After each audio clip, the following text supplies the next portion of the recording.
mambo manne ambayo yanakuhitimisha ama yanakusaidia ama yanakujenga kumfuata Yesu. Jambo la kwanza linapatikana kwenye Yohana 4:31 mpaka 34. Tusome pamoja. Tusome pamoja. Wakati huo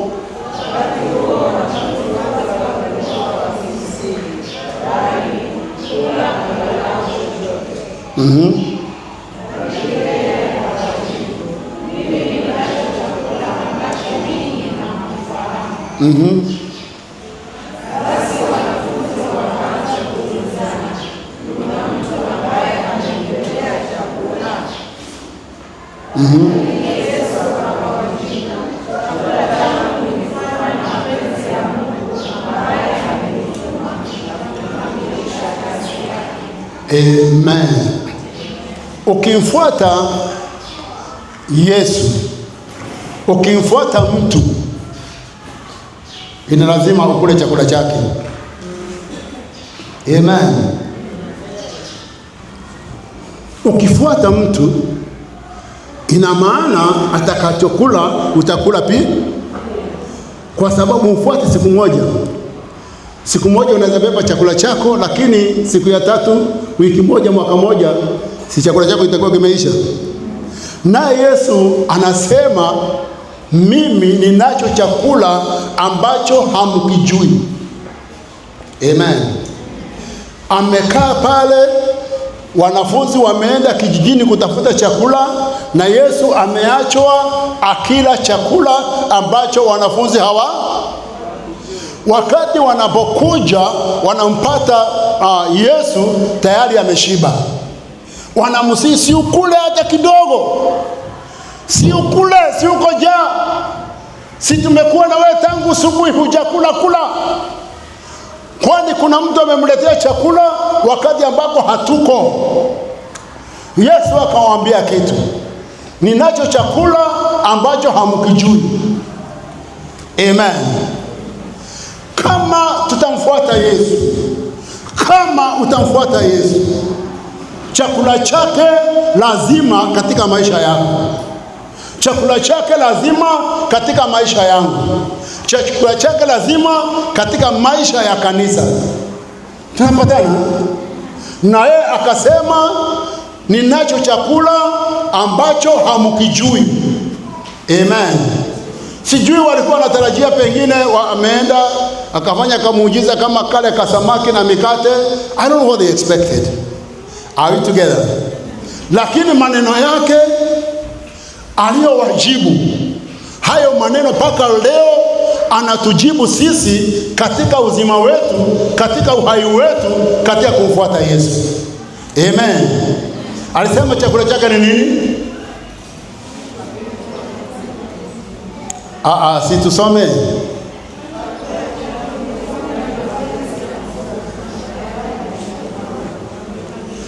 Hebu turudie tena.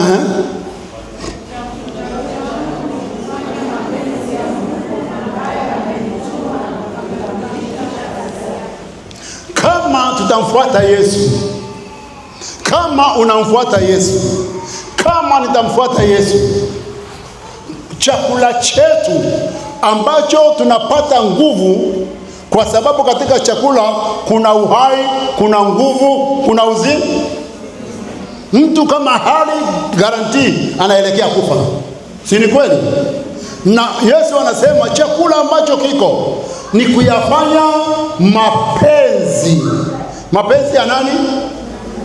Ya mchungaji, ya nabii, ya mwalimu, ya gavana, ya rais. Mapenzi ya nani? Bwana asifiwe. Yesu anasema nifuateni, na katika kunifuata mufanye mapenzi ya Mungu. Amen. Mara nyingi tunakwepa kufanya mapenzi ya Mungu. Fasting ni mapenzi ya Mungu. Hujasema amen? Kuleta ile pesa ambayo umeokoa kwa kufast, kuileta kanisani ni mapenzi ya Mungu. Hujasema amen wewe. Kukosa kuja maombi ya asubuhi saa 11:30 asubuhi, unachemua unasema ishindwe, naendelea kwenda maombi, unachemua unasema ishindwe, unakuja. Ni mapenzi ya Mungu. Hamtaki? Unajua wengine wanaamshanga wakora, sema sasa nikienda kuna wakora watanipiga. Umewaamsha wewe, si useme hawako nitakwenda na hawatakupata. Bwana asifiwe. Yesu anasema ninacho chakula ambacho ninakula lakini hamkijui. Are we together church? Na Yesu anasema follow me, follow me, follow me. Hallelujah. Kwenda nje kusema Yesu ni Mwokozi, hicho ni chakula cha Yesu. That's why church lazima tuzingatie kufuata Yesu on his terms, not our own. Mnaisaidia? Hatufuati Yesu kwa masharti yetu, tunamfuata kwa masharti ya, na masharti yake ni kuyafanya mapenzi ya Mungu ambayo wakati mwingine hayakubaliani na mapenzi yetu. Mwili hautaki kuamka asubuhi, lakini lazima uamke. Ni kweli si kweli? Mwili unapenda kula, na wakati umefunga ndio unaalikangwa zaidi. Na wakati wa Krismasi hakununulia na unakula. Sasa unafunga ndio amechoma kuku na ameifunga na karatasi amebe. Mapua nayo yananusanga kama nini wakati uko njaa. Mimi sijaelewa hii kitu. Lakini mapenzi ya Mungu niweseme wewe nyama ningojee mpaka jioni itakukula, lakini saa hizi naomba ya kumfuata Yesu ni kutimiza mapenzi yake. Follow Jesus on his terms. Na Yesu anasema this year, kama kuna unabii sijui, lakini kwangu mimi nasikia neno moja tu, Yesu akiniambia nifuate. Nikimfuata, other things will organize themselves. Tukifuata Yesu, other things will bring themselves in place. Tunaelewana? Amen. Niende kwa nafasi ya pili. John 6:14-15. Tusome.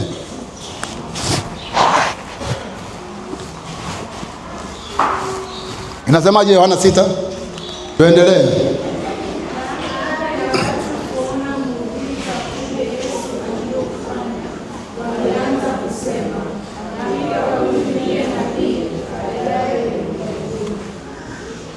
Verse 15.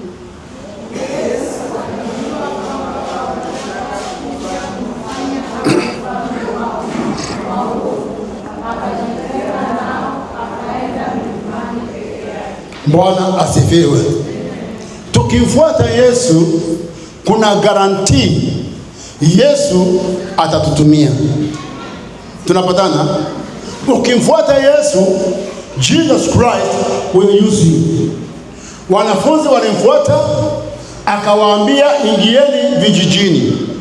Mnakumbuka hiyo maneno? Ponyeni wagonjwa, kemeeni mashetani. Mnakumbuka hiyo maneno? And the Bible says wakaenda. Walipoenda watu wakapona, mashetani yakatoroka, wakaja na ripoti. Wakasema Yesu, hata mashetani yanakimbia.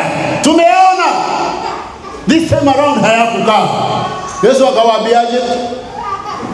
Akawaambia nimewapromote. Aliwaambiaje? Acheni maringo, acheni mastaha, acheni hayo mambo mlio nayo. Furahini kwa sababu majina yenu yameandikwa kwenye kitabu cha uzima. Unakumbuka Yesu alivyosema? Watakuja watasema tuliponya kwa jina lako, tulifukuza mashetani kwa jina lako. Atawaambia nendeni siwajui. Are we together? Ndio sababu nawaambia Mungu atawatumia. Tukifuata Yesu, God will use us. Wengine wenu mtawekelea watu mikono watapona. Wengine wenu mtahubiria watu wataokoka kwa kulia. Wengine wenu mtakemea mashetani. Wengine wenu God will use you to prophesy into people's lives. Nabii ambao utakaokuja kuwa. Mungu atawatumia. Hapa ndivyo ilivyokuwa wakati wa Yesu. Wakati Yesu Mungu alimtumia kwa sababu ya mkate, wanadamu walifanyaje? Wakataka kumfanya nini?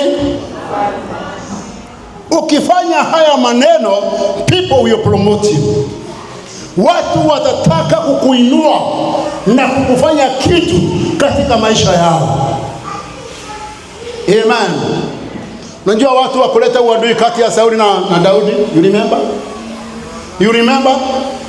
Wakati Daudi ameanguza Goliathi, wamama walikuwa kama hawa watu. Wakatunga wimbo. Daudi ameua, Sauli ameua. Sasa nani atakayesikia hiyo maneno asijae na wivu? Nani? Watu watakuingiza kwa shida. Mungu akutumia, be humble. Mungu akutumia, be humble. Mungu akutumia, wapendwa, chunga wanadamu. Chunga nini? Chunga nini? Akikutumia, hapana ambiwa wewe ndio umepakwa kuwa mchungaji wa hii kanisa. Patia mtu high five. Hata kiwete kisimame, mimi bado ndiye mchungaji wa hii kanisa. Ni kweli si kweli? Lakini watu watakwambia vile Mungu anavyokutumia ni ishara kabisa wewe ndiye umepakwa kwa sababu ya ile kanisa. Wengine wanakufuata na kuambia hata kama hataki, we can support your ministry, we can begin another church. Kwani lazima tuwe na Assemblies of God?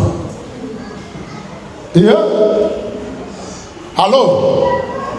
Bwana asifiwe. Kukimfuata Yesu utaepuka human promotions and environment. Utakwepa kuvikwa vilemba na wanadamu na kuinuliwa na wanadamu. Wakikuinua, garanti watakuangusha. Wakikuinua, utakaposhindwa na kutebeza hicho kiwete, ndio watakapokuacha waseme hata huyu Mungu amemwacha. God will use you. Mungu alimtumia yeye. And the Bible says wanadamu wakaja wakataka kumfanya mfalme. Ama sio? Yesu akijua kwamba walitaka kuja kumfanya awe mfalme wao kwa nguvu. Tena hii sio ile ya kula. Hii sio ile ya one time ama two time. Hii ni kwa lazima. Bwana asifiwe. Church of Jesus Christ, humility is a mark ya watu wanaomfuata Yesu. We must remain humble. Are we together? I must remain humble. The church must remain humble. Tubaki watu wa unyenyekevu. Watu tunajua ya kwamba ninayoyatenda tu ni kwa neema. Mimi sio bora kuliko wengine, ni neema. Nikiwa mhubiri hapa ni neema. Are we together? Ukiwa mtendaji miujiza ni neema. Ukiwa nabii ni neema. Whatever you do katika nyumba ya Bwana ni neema. Haleluya. Na wanadamu wakitaka kukuinua, uwagundue wanataka kukuangamiza. Are we together? Katika huduma ambayo nimekuwa, many times nilipata promotions zingine kama hizo wanadamu. I call it such a kind of promotions. Mtu anakupima anasema na kama you are not discerning, utakubali kuwa mfalme. Utaanza kuita watu kwa nyumba yako ukiwaombea, ukiwatabiria, ukiwaambia hata hiyo Jumapili msitoe sadaka. Roho amesema hakuna sadaka tena. Unajua Kenya imejaa vituko. Kenya imejaa nini? Kenya hii ni Mungu asaidie Kenya. Na shida yote ni kwa sababu watu hawafuati nani? Kama namfuata Yesu, kuna mambo mengi sihitaji kukanywa na wanadamu, ninakanywa na yeye mwenyewe. Kama namfuata Yesu, nitakataa kufanyika mfano. Bwana asifiwe. Bwana asifiwe. Mwaka wa kumfuata Yesu ni huu. The year of following Jesus ni huu. Unafika katika njia panda ambako moja inaenda north, nyingine inaenda south. Unasimama nasema, sasa Yesu, niko hapa katika njia panda, nifanyeje? Nikufuate vipi? Nipite hapa ama nipite hapa? Nionyeshe Yesu, nionyeshe. I want to go your way. Amen. Juzi kabla ya our Reverend Michael Kimani passing on, nilikuwa Nairobi, nilikuwa naelekea mkutano wa IMF. Baada ya mkutano mwingine nimekuwa Nairobi, nikasema hakuna haja ya kurudi Mombasa, haja ningojee Monday, Tuesday niende IMF. And I was so decided. In my spirit kulikuwa na mgawanyiko. Ninasikia nataka kwenda huku, lakini sitaki kwenda huku na sijui niende wapi. Sika ushaingia kwa hali kama hiyo? Yeah.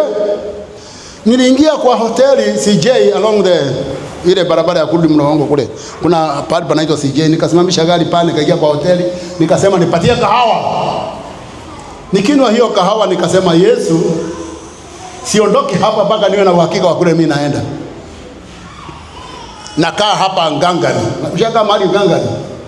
Yaani umekaa kwa hoteli unakunywa kahawa, watu wanafikiri you have an appointment there, kumbe unangojea Roho aseme elekea. Nikanywa kahawa ya kwanza ikaisha. Nikamwita nikamwambia, what can I take? Nikunywa juice, tukaongea. Akasema hapana, anaweza kunetea matunda mengine wanaletaka kwa plate. Thank God I had some coins. Mwambie jirani yako tembeaga na pesa. Tumwambia tembeaga na pesa. Hata za kujiangalia, sawa? Mwaka wa kujidharau umeisha. Huu ni mwaka wa kule vizuri na kule vitu vyako vizuri. Sababu hata ukienda utaacha zikiliwa na wengine. Kula. Amen. Fanya nini? Mimi nikaagiza, nikaendelea kula. Don't forget ya kwamba nimesema nitaondoka hapa Mungu utakaponipatia nini? Mwelekeo. Nikaagiza kikombe cha pili cha kahawa. Kikiwa katikati nikasikia muimelia. Nikachukua. Bwana asifiwe. Sasa uko wapi? Niko Nairobi. Sasa nimepiga nikwambie, ndugu yetu ametuacha. Ameenda kabisa hayuko ameenda. Amekufa amekufa. Amekufa. And I knew the direction. Mungu alitaka nirudi. Tunapatana. Kanyaga gari mafuta. Ikifika sijui usiku saa ngapi nikawa kwa Mama Lois. Kesho yake nikawa Kongoni. What are we saying? When you are following Jesus, utafika kwa njia panda. Are we together? Utafika maeneo. Don't be in a hurry.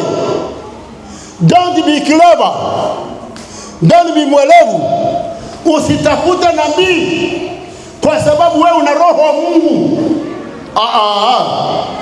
Msalimia mtu haifa mwambie, kwani roho wa Mungu ndani yako hawezi kukutabiria?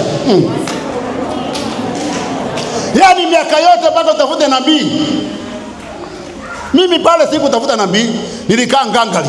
Kahawa moja, kahawa ya kumbe ile kahawa ilikuwa itanisaidia nisilale wakati wa kushuka Mombasa. Mimi nikinywa kahawa silalangi. Bwana Mungu asifiwe. What are we saying? Walikuwa wanataka kumfanya mfalme, lakini yeye akawatoroka, akawaacha kwa sababu walikuwa wanataka kumwangamiza na kuangamiza huduma yake. Tukiwa tunafuata Yesu, we can discern the moments not for promotion. Are we together? Tuko pamoja? Bwana anasema nifuateni, follow me. Jesus says follow me. Na lazima tumfuate. Lazima nimfuate no matter the cost. Amen. Wow. Anyway, acha niende kwa alama ya 3.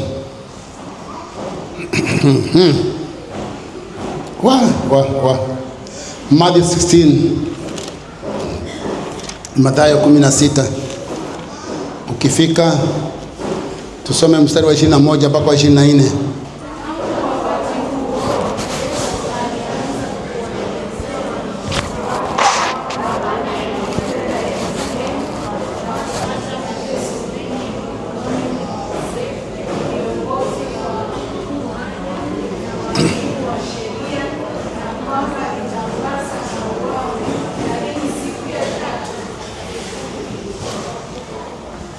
Endelea.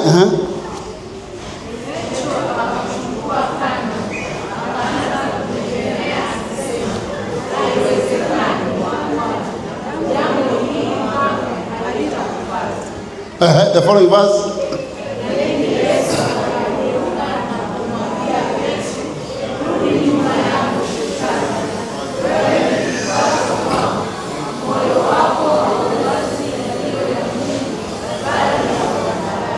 Bali ya moyo wako ufanye nini? Bali ya Petero akamchukua Yesu salimia mtu, mwambie wewe uchukua watu washirika kando na kuwatoa kanisani. Si msalimia, mwambie wewe uchukua washirika na kuwatoa kanisani. Salimia mtu na umuulize hilo swali. Ni langu mimi nakwambia na kutuma umuulize. Petero akamchukua Yesu kando. Ni kweli si kweli?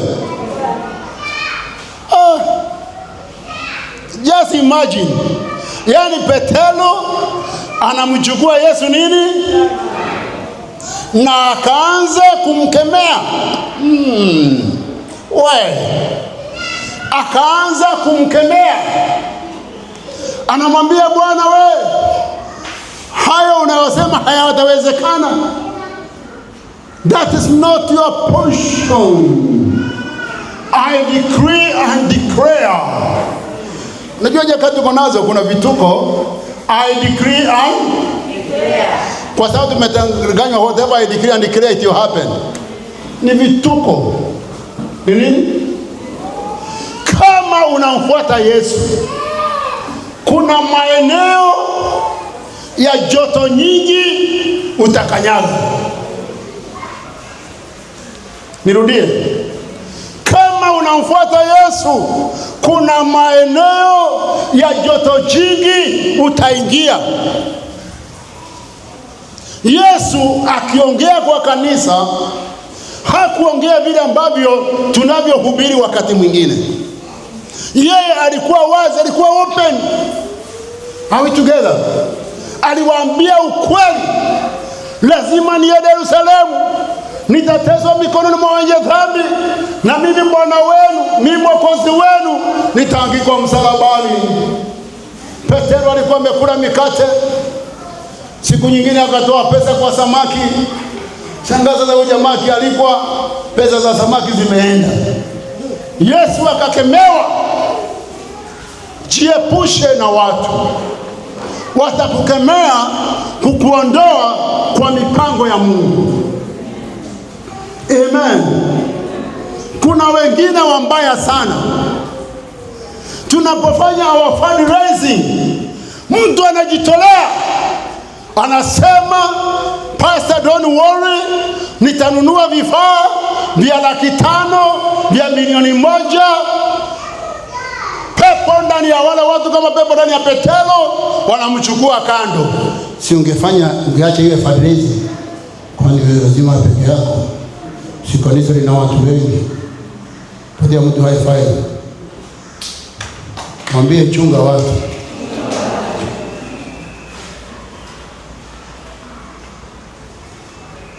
Chunga watu, nakwambia tafadhali. Nawaambia nichunge nini? Watu. Hasa watu who discourage you to give in the church. Are we together? Kuna injili inatembea ikiongea umbaya wa kutoa makanisani. Hata watu wengine mmefanya viwete kuwa makuhani wenu.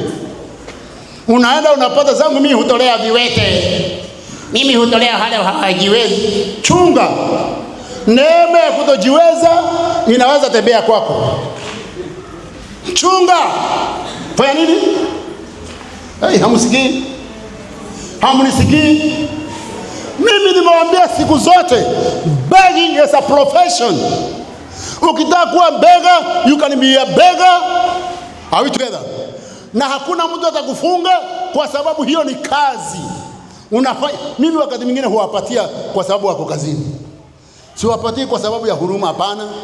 Unapata mtu kazini mwaka sema huyu jamaa anafanya kazi, haja ni boost kazi ya, unaweka 50. Bwana asifiwe. Unaweka 20, una boost kazi ya, kwa sababu ni profession. Wengine wanapata ambia wewe hapana, unavyoongoza mtu kuomba baba, si wewe ukafanya kazi umsaidie. Wewe una nguvu nyingi sana za unamsomea kidogo alafu unaendelea. Bwana asifiwe. Church of Jesus Christ. Watu wengi wameongozwa na pepo aliyokuwa ndani ya Petero. Ndani ya washirika wengine kuna pepo anayewaongoza vibaya, akijifanya yeye ni mshauri. Nimekuwa kwa huduma muda mrefu, nimekuwa karibu na wachungaji sana, nataka nikwambie, nataka nikushauri. Na wamejaa TikTok wewe. Social media wanajua watapata wafuasi.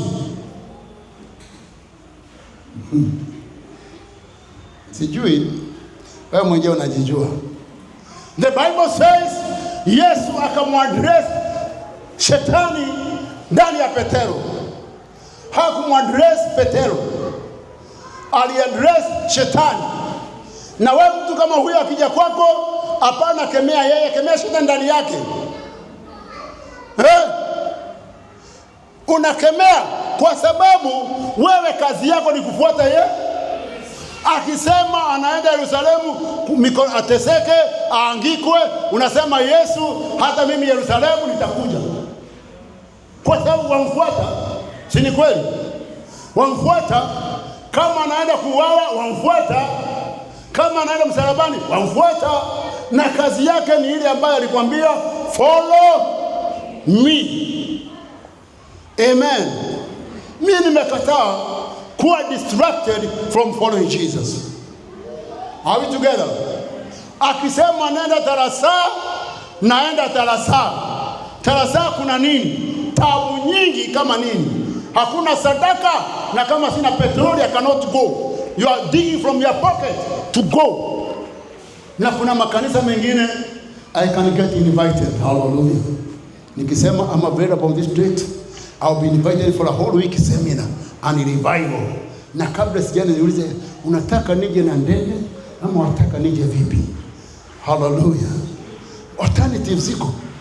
Alternatives ziko. We have plans ambako we can organize seminars and mikutano. Ukimalizia mkutano, ukishuka pale unakuja na ndege, unashuka unapigia mtu mwingine anambia hebu can you pick me? Saa hiyo unakuwa na ushuhuda mkubwa ya kwamba uli. Amen. Bwana asifiwe. Anyway, nasema akamwambia Petro, rudi nyuma yangu shetani, kwa sababu I must do that one which is the will of God. And that's why ndio nawaambieni wapendwa, tukifuata Yesu, tukifuata nini? We shall fight against demons ambazo hazitaki tufanye mapenzi ya Mungu. Kuna mashetani, kuna mapepo, na haiji kama pepo ambaye amevalia meno ya crocodile na mkia wa crocodile na anapembe. Hapana, anakuja kama a spiritual brother or a spiritual sister. Oh hallelujah. Mimi kwetu na huduma ya uombezi, na sometimes huwa naota toto, na Mungu ni mwaminifu sana, unionyesha maono makubwa na huniongelesha sana katika mambo ya makanisa na mambo ya wahuduma. Mimi huduma yangu especially kwa wahuduma, kuona makosa yao na dhambi ya kanisa. Na dhambi ya kanisa siku hizi sana ni sadaka za wachungaji wanachukuaga. Na wewe umeweka sikio hivi akimalizana na wewe, you are dead, you are finished. Hiyo ni alama ya pili. Umeipata? Ama ilikuwa ya 3? Twende ya 3. Tumesoma Matthew. Na hiyo ni ya 3. Amen. Bwana asifiwe. Tuingie kwa 1 Corinthians chapter 11. Wakorintho wa kwanza 11. Tunaelekea kwa meza ya Bwana. Amen. Wakorintho wa kwanza 11. Twende kwa mstari wa 23 tukiendelea. Anasemaje? Si tusimame tusome hiyo pamoja ndio damu irudi kwa miguu kidogo. Tusimame tusome hiyo pamoja, verse 23 24.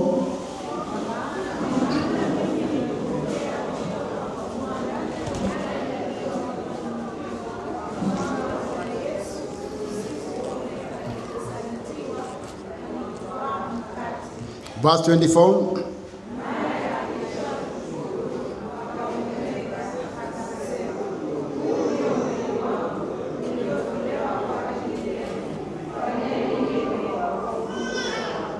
Verse 25.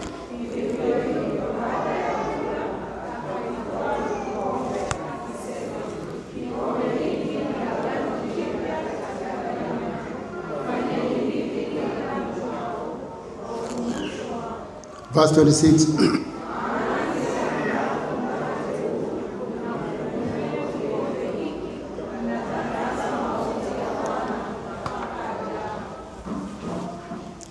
Tunaweza kuketi. Napenda injili ya Paulo kwa sababu Paulo anaambia kanisa, follow me as I follow. Tunapatana, nifuateni nikifuata nani? Yesu. Na sijaelewa hii kasuba ilitoka wapi ya watu kutofuata Yesu na watu kuwafuata hawa watu. Sijui ilitoka wapi. Paulo anasema nikimfuata Yesu nifuateni. Nikiacha kufuata Yesu acheni kunifuata. Are we together? Anasema injili nyingine hata mimi Paulo nikihubiri nilaaniwe isipokuwa ile injili ambayo niliwaambia. Are we together? Bwana asifiwe. Na pale tumesoma anasema nilichokipokea kwa Bwana ndicho ambacho nilichowapa. Ni kama namfuata Yesu, sitahubiri vituko vyangu kanisani. Kama nafuata Yesu, hatutahubiri vituko kwa mashirika yetu ya nyumbani. Kama tunafuata Yesu, hatutahubiri vituko katika mashirika yetu ya WWK, MF na vijana. Are we together? Nyakati tuko nazo, watu hawaombi Mungu apate ujumbe, wanaenda TikTok. Mtu anaongea, you can pick, hii imetoka TikTok. Hello? Bwana asifiwe. You can pick it from the social media. Na Mungu atuokoe. Tukifuata Yesu, we can hear what he is telling us. Tukifuata Yesu, we can discern the voice of God. Kwa sababu wapendwa, haijalishi wapitia mambo gani, haijalishi napitia mambo gani, there's always the voice of God to tell us what to do next. Tunapatana? Amen. Paulo anasema nilichopokea ndicho ambacho nilichowapatia. Alipokea nini? Siku ile kabla Yesu hajasulubishwa, huyu Yesu ambaye wanamfuata amekaa nao mezani. Amen. Akatoa mkate. Hebu soma hiyo ya kutoa mkate. Kuna kitu pale nataka tuone. Akatoa. Asio hapo. Pale tumeanza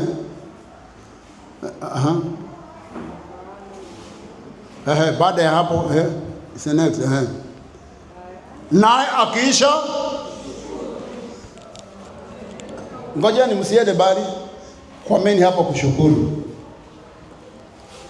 Yesu ameshika mkate na anajua huu ni mwili wangu, na anytime from now naingia kwa mateso. Think about it. Pengine umekaa kwenye kiziba na unajua anytime hakimu anaweza kusema huyu nimemhukumu kufa kwa kukatwa pua, kukatwa kidole kimoja kimoja kuanzia saa 6 mchana wa leo. Utashukuru? Utashukuru? Utashukuru? Kama ufuata Yesu utashukuru. The Bible says Yesu akashika mkate akasema huu ni unabii kwa sababu huu ni mwili wangu. It's a prophetic act. Huu ni mwili wangu. Akashukuru. Church, wakati tunakomfuata Yesu, shukurani katika maeneo ya mambo magumu ni fungu letu. Kama mfuata Yesu, saidie kupatia mtu high five. Mwambie pasa anakuambia kama wamfuata Yesu, wapendwa, tutaingia kwa maeneo badala ya kukasi. You need to bless the Lord.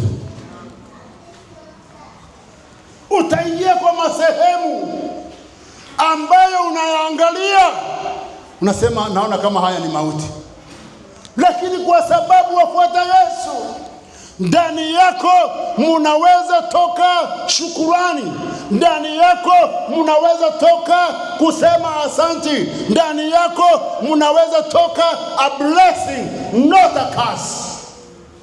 Tunaelewana? Bwana asifiwe. Na ndio sababu Paulo anasema niliyoyapokea ndio ambayo nawapatia. Alichukua mkate akijua anaenda kusulubishwa, akashukuru. Mwadhani. Bwana asifiwe. Bwana asifiwe. Kanisa la Yesu, hatufuati Yesu tu kwa mikate, hatufuati Yesu tu kwa kuponywa, tunafuata Yesu hata kwa kusulubishwa. The other day nilikuwa nafuata maisha ya mitume wa Yesu, the way they headed up, na hakuna mtu aliishia kupanda ndege akaenda Marekani kutafuta miradi. I'm telling you, wale jamaa, the kind of death they died. Wengine walikatwa na misimeno, wengine wakachemshwa, wengine sijui wakasulubishwa kichwa chini, wengine sijui misa. Nikaangalia nikasema, Yesu, what are you telling me here? Hata katika kufa kwao walitaka kumheshimu Mungu. Walikuwa na special grace of endurance. Walikuwa na neema ambayo si ya kawaida. Hiyo neema haiko na kanisa siku hizi. Mtu mwokovu hata kanisani anahula ati kwamba ameangaliwa na macho mabaya. Angalia macho ya mwenzako uone kama ni mabaya ama ni mazuri. Kama ni mabaya tu yaombee tu. Yanakaaje? Ati nilikuwa pale wakaniangalia kwa macho mabaya. Give me a break, baba. Bwana asifiwe. Tumejua naye miaka mingi. Mimi sijakuwa na macho mabaya. Hata siku ulikuwa mgonjwa macho sijui ni siku gani mimi. Macho yako si miaka yote yako sawa? Na hii macho mabaya mnaangalia nayo huwa yanatoka wapi? Si tusaidiane. Si tusaidiane. Bwana asifiwe. Biblia inaongea vizuri, inanena vizuri. Lazima tuwe tayari in season and out of season. Kama ni kuwa rejected, we must be ready to be rejected. Are we together? Kama ni watu kutunena vibaya, we must be ready for that. Are we together? Lazima neema ya kufuata Yesu ikae juu yetu. Hapana. Hatuwezi kuwa walokole wanaofuata Yesu kama ile sukuma wiki ya Kongowea ambayo imetoka Limuru. Unajua Limuru? Limuru ni mbali sana hapa. Sukuma ikifika Kongowea kama haiuziki mapema inaanza kuwa, unaona hiyo maneno? Na nyinyi mkienda kununua hamnunuangi hiyo. Bwana asifiwe. Lazima tuwe na neema ambayo itatusimamisha wakati wa majaribu, neema ya kutuendelesha wakati wa mambo magumu, neema ya kutuendelesha wakati wa baraka. Tunakataa promotion na tunakataa kumsaliti Yesu. Are we together? Hiyo neema inapatikana kwetu as we follow Jesus Christ. Amen. Hakuna kitu kigumu kama ukijua damu inaenda kumwagika. Na kawaida ya damu haimwagiki ovyo ovyo. Huwezi tukanwa ukamwaga damu. Ati nimekutukana, nimekuita, damu haivujangi. Unaendaga tu na mahasira yako. Ni kweli si kweli? Lakini damu inatokaga kwa kujeruhiwa. Unajeruhiwa, si jeraha la moyo, jeraha la mwili. Unajeruhiwa. Yeah? Na Yesu anachukua kikombe, anasema hii ni damu yangu. Anaongea juu ya damu yake. Ushaongea juu ya damu yako wewe mwenyewe? Ai, hapana. Ushaongea juu ya damu yako? Ikifika mambo ya damu, tunatetemeka matumbo na miguu, kwa sababu ukiguza damu umeguza uhai.